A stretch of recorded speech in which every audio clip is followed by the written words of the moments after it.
મારી સાથે ભારત માતાનો જયકારો લગાવીશું।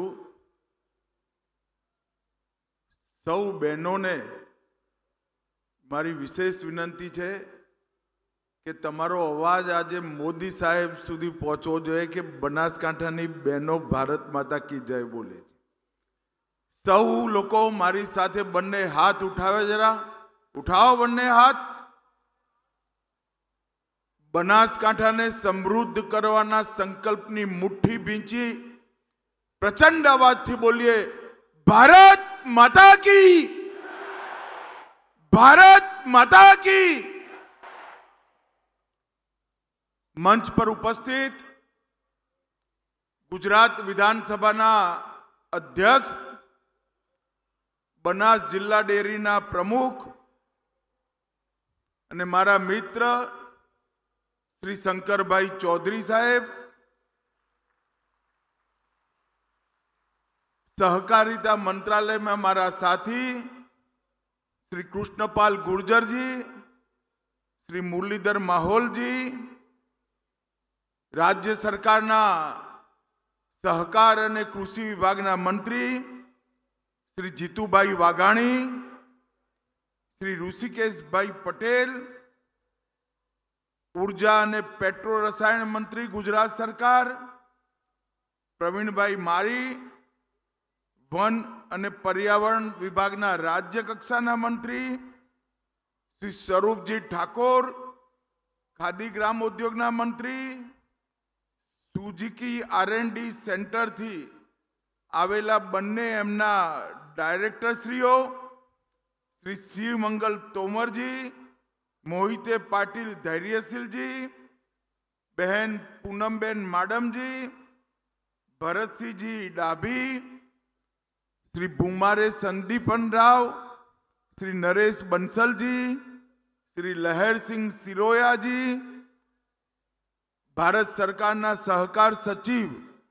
आशीष कुमार भूटानी जी, श्री परबत भाई पटेल, बनासकांठाना अपना भूतपूर्व संसद सभ्य श्री दिनेश भाई अनावाडिया, केसी पटेल, शिवजी भाई ढोरकिया, अशोक भाई चौधरी, मेहसाणा जिला डेरी और अमूलना चेरमेन हरिभाई चौधरी, अपना पूर्व संसद सभ्य और आजे बनासकांठानी आ वीर भूमि पर मारी सामे उपस्थित जेमने गलबा काकानी पहल पर बनासकांठो बदली नाख्यो एवी मारी बनासकांठानी सौ बहनों माताओं अने मारा खेडूत मित्रों ने मारा राम राम प्रणाम।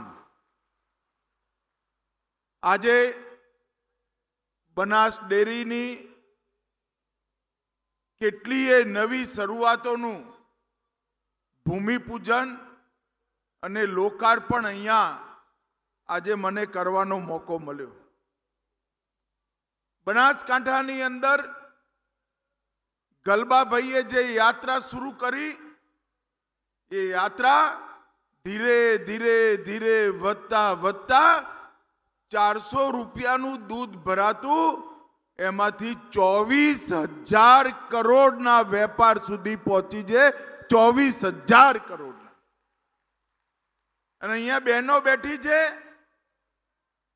હું દેશભર में ज्या जाऊं छू त्या कहूं छू कि गुजरातनी बहनोए गुजरातना गामडाने समृद्ध करवानुं काम मारी गुजरातनी माताओ बहनोए कर्युं छे, एमने आगळ वधाड्युं।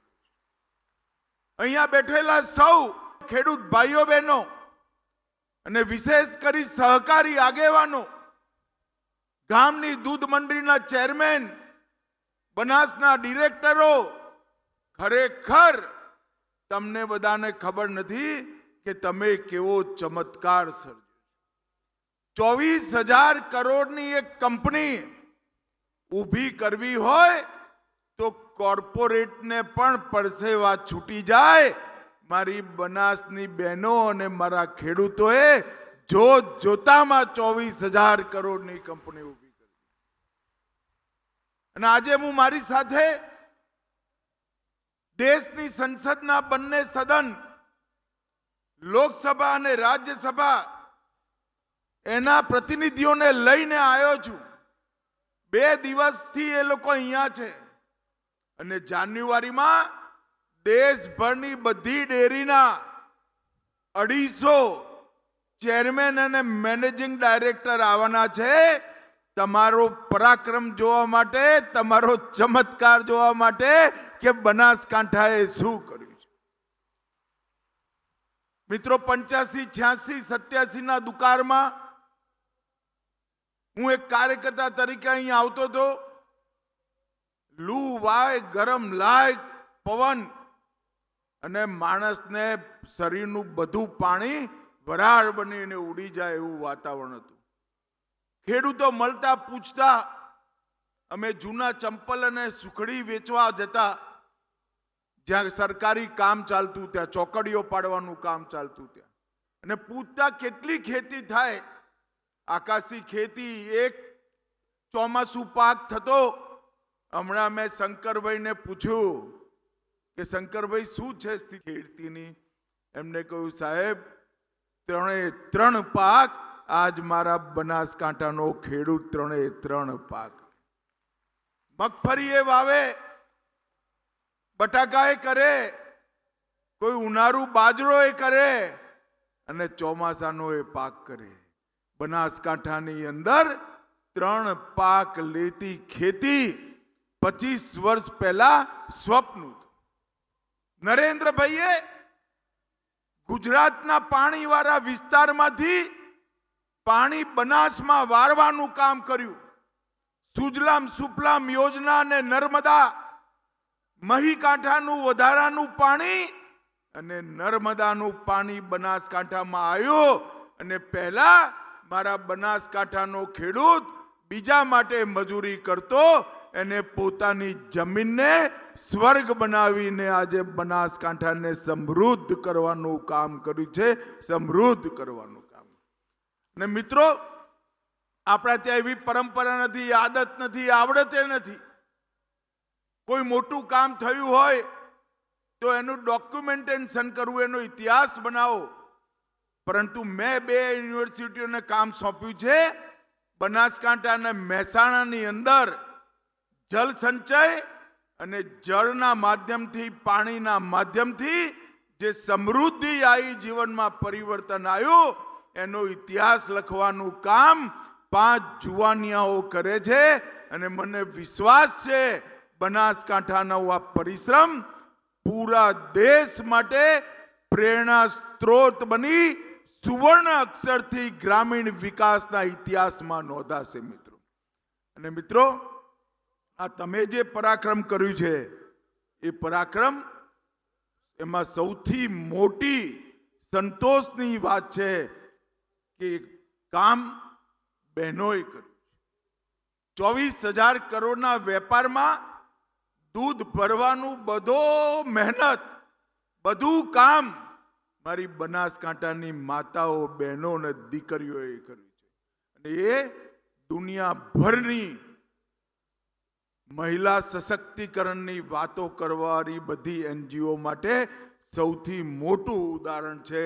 કોઈ આંદોલન કર્યા વગર માતાઓ, બહેનોના ખાતામાં પૈસા પહોંચે, દર અઠવાડિયે એમનો દૂધનો રૂપિયો પહોંચે, એવી વ્યવસ્થા ઊભી થઈ છે. મિત્રો, આજે બનાસ ડેરી એશિયાની સૌથી મોટી દૂધ ઉત્પાદન કરવાની ડેરી બની છે.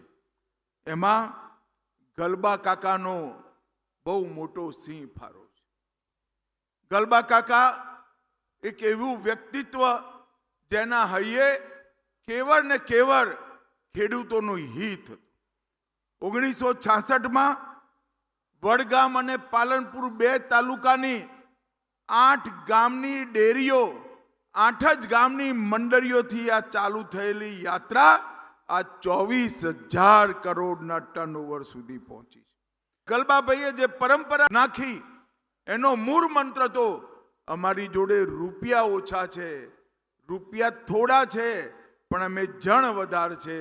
વધાર લોકોના થોડા રૂપિયા ભેગા કરી મોટું કામ કરવાનો વિચાર ગલબા કાકાએ જે મૂક્યો, આજ એ ખૂબ મોટું વટવૃક્ષ બની દેશ અને દુનિયાભરના સહકારી આંદોલનને પ્રેરણા આપવાનું કામ કરી રહ્યું છે.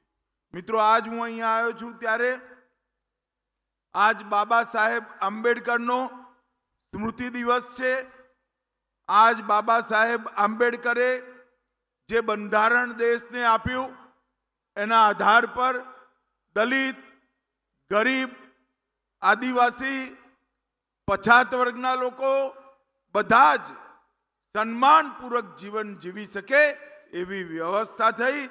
આજે હું બાબા સાહેબને પણ હૃદયપૂર્વક શ્રદ્ધાંજલિ આપવા માંગુ છું. મિત્રો, આજે ગુજરાતમાં સરદાર સાહેબના સન્માનમાં એમની 150મી જયંતિ છે. સરદાર સાહેબના સન્માનમાં એક પદયાત્રા ચાલે છે, એનો સમારોહ પણ આજે થવાનો છે. આ ખેડૂતો અને સહકારિતા એનો મૂળ વિચાર સરદાર સાહેબનો હતો, જેને ગુજરાતે સ્વીકારી આજ એક મોટું વટવૃક્ષ બનાવ્યું છે. મિત્રો, આજ અહીંયા સીએનજી પ્લાન્ટનું ઉદ્ઘાટન થયું, મિલ્ક પાવડરના પ્લાન્ટનું ઉદ્ઘાટન થયું, આધુનિક પ્રોટીનના પ્લાન્ટનું ઉદ્ઘાટન થયું, હાઈટેક ઓટોમેટિક પનીર પ્લાન્ટનું પણ ઉદ્ઘાટન થયું અને બનાસ ડેરીએ જેટલા પણ સર્ક્યુલર ઇકોનોમીના પ્રયોગો કર્યા છે એને સંકલન કરવાનું કામ પણ આજે સાંજે અમારી સંસદ સભ્યોની મીટિંગમાં થશે. અત્યાર સુધી ગુજરાતની ડેરીઓ અમૂલના નેજા હેઠળ દૂધ ભેગું કરવું, દૂધની પ્રોડક્ટ વેચવી અને નફો આવે એ બધો બહેનોના ખાતામાં, ખેડૂતોના ખાતામાં જમા કરવું. એમાં દુનિયામાં, દેશમાં આપણે સૌથી આગળ રહ્યા છે. પરંતુ સમય આવી ગયો છે કે ડેરી વ્યવસ્થાની આખી સર્ક્યુલર ઇકોનોમી, ચક્રીય અર્થવ્યવસ્થા ઘડવાની. ગાયનું ગોબર, ગાયનું ને ભેંસનું છાણ 1 ગ્રામ પણ બગડે નહીં. એમાંથી ખાતરે બને, એમાંથી ગેસે બને અને એના પૈસાએ પાછા તમારા ત્યાં આવે. દુનિયામાં અનેક પ્રોડક્ટો એવી છે જે હજી ભારતમાં નથી બનતી. હું આજ અમૂલના ચેરમેન અને શંકરભાઈને, અશોકભાઈ ચૌધરીને શંકરભાઈને લિસ્ટ આપીને જવાનું છું કે આટલી વસ્તુઓ પર ઉત્પાદન આપણે વધારવું પડે, એમાં ભાવ વધારે મળે છે અને દુનિયામાં એનું બજાર પણ છે. અગર આપણે સાદું દહીં, ઘી, પનીર બનાવવાની જગ્યાએ આ વસ્તુઓ બનાવીએ તો આપણા ખેડૂતોને એમાંથી વધારે રૂપિયા. આપણે આમાંથી ડેરીની સાથે સાથે જ બાયોગેસ બનાવવાની શરૂઆત, સીએનજી બનાવવાની શરૂઆત, શંકરભાઈએ કહ્યું એ રીતે ગૌ માતા અને પશુધનની અકાળે હત્યા ના થાય, વધ કર્યા વગર કુદરતી મૃત્યુ જે પશુ પામે એના ચામડાનું પ્રોસેસિંગ, આ બધી જ વસ્તુઓની શરૂઆત આપણે આવનારા દિવસોની અંદર કરવાના છે. અને હવે આખી ભારતની કોઓપરેટિવ ડેરીઓ દાણ પણ બજારમાંથી નહીં ખરીદે, એ પણ કોઓપરેટિવ લેવલે જ બનાશે અને દાણ બનાવવાથી જે નફો થાય એ પણ મારી બહેનોના એકાઉન્ટમાં જોડે, દૂધના જોડે જ તમારા એકાઉન્ટમાં પાછો આવશે. આ પ્રકારની આખી વ્યવસ્થા, એના માટેની ટેકનોલોજી અને એના માટેનું ફાઇનાન્સની વ્યવસ્થા ભારત સરકારે નરેન્દ્ર મોદી સાહેબના નેતૃત્વમાં કરી છે. 3 કોઓપરેટિવ ખેડૂતો માટે બનાવી, બીજની ખેતી કરવાની, ઓર્ગેનિક ઉત્પાદનોના માર્કેટિંગની અને દુનિયામાં ખેતીનો માલ સામાન એક્સપોર્ટ કરવાની. અને 3 કોઓપરેટિવ આપણે ડેરી ક્ષેત્રમાં પણ જે રાષ્ટ્રીય સ્તર પર બનાવી છે. આ 6 કોઓપરેટિવ થઈ સમગ્ર ખેતીનું કામ, પશુપાલનનું કામ, ચાહે ચીજ બનાવવાનું હોય, દૂધ વેચવાનું હોય, વે પ્રોટીન બનાવવાનું હોય, ડેરી વ્હાઇટનર બનાવવાનું હોય, ખોવા એટલે માવો બનાવવાનો હોય, આઈસ્ક્રીમ બનાવવાનો હોય, બેબી ફૂડ બનાવવાનું હોય, તેલનું પેકેજિંગ કરવાનું હોય, લોટ બનાવવાનો હોય, મધ બનાવવાનું હોય, કોલ્ડ સ્ટોરેજ બનાવવાનું હોય, બટેકાની ચિપ્સ બનાવવાની હોય, એના બીજ બનાવવાના હોય કે પશુના આહારનું ઉત્પાદન કરવાનું હોય, આ બધી જ વસ્તુ ડેરીની ઇકોનોમીની અંદર એના નફાને વાળી એ પશુપાલકના ખાતામાં જાય એ માટેની જડબે સલાક વ્યવસ્થા કરવાનો ભારત સરકારનો પ્લાન છે. અને હું આજે બનાસ જિલ્લાના આટલા બધા પશુપાલક ભાઈઓ બહેનોને વિશ્વાસ આપીને જાઉં છું કે 5 વર્ષની અંદર દૂધના વધારે ઉત્પાદનથી તમારો નફો વધે એ જુદો, અત્યારે જેટલું દૂધ છે એટલા જ દૂધમાં 5 વર્ષની અંદર 20% વધુ તમારી આવક આ સર્ક્યુલર ઇકોનોમીથી, ચક્રીય વ્યવસ્થાથી વધે એ પ્રકારનું ડિટેલ પ્લાનિંગ અમે કર્યું છે. અને આજે એ આપણા સૌના માટે, મારા માટે પણ, કારણ કે હું ગુજરાતનો છું, આપણા સૌના માટે સૌભાગ્યની વાત છે કે ડિટેલ પ્લાનિંગનું મૂળ બનાસ ડેરીના હેડક્વાર્ટરમાં નંખાવાનું છે. ત્યાં આગળ જ મિટિંગ છે અને અહીંયા જે નિર્ણયો થશે એ બનાસકાંઠાની જેમ આખા દેશના પશુપાલકો અને ખેડૂતોની આવક વધારવાનું કામ થશે એનો મને વિશ્વાસ છે. મિત્રો, આપણે દરેક ગામની ડેરીને માઇક્રો એટીએમ પણ આપ્યું છે, એનાથી પણ શોષણ અટક્યું છે અને આવનારા દિવસોમાં એનાથી ફાઇનાન્સની પણ વ્યવસ્થા આપણે કરવાના છે. મોદી સાહેબે શ્વેત ક્રાંતિ 2માં અનેક મોટા લક્ષ્યો આપણા માટે નક્કી કર્યા છે. મને વિશ્વાસ છે કે રાષ્ટ્રીય Gokul mission, animal husbandry infrastructure development, પુનર્ગઠિત રાષ્ટ્રીય ડેરી વિકાસ કાર્યક્રમ અને રાષ્ટ્રીય પશુ રોગ નિયંત્રણ કાર્યક્રમ, આ ચારેયની સાથે આપણે શ્વેત ક્રાંતિ 2ને સફળ બનાવીશું. આજે ફરી એકવાર આટલી મોટી સંખ્યામાં તમે સૌ આવ્યા છો. આપણા મૂળ જેમને નાખ્યા એ ગલબા કાકાને 2 હાથ જોડી પ્રણામ કરી ફરી એકવાર સૌના વતીથી ખૂબ ખૂબ શ્રદ્ધાંજલિ આપું છું. અને બનાસ ડેરીએ જે ચીલો ચાતર્યો છે એ ખાલી બનાસકાંઠા નહીં, દેશભરના અનેક પશુપાલકો માટે, કરોડો પશુપાલક માટે સમૃદ્ધિ લાવવાનું કારણ બનશે. અને એનો સમગ્ર યશ મારી સામે હજારોની સંખ્યામાં બેઠેલી મારી માતાઓ, બહેનો, દીકરીઓને જાય છે. તમારા સૌના ચરણોમાં મારા પ્રણામ. રામ રામ, નમસ્કાર.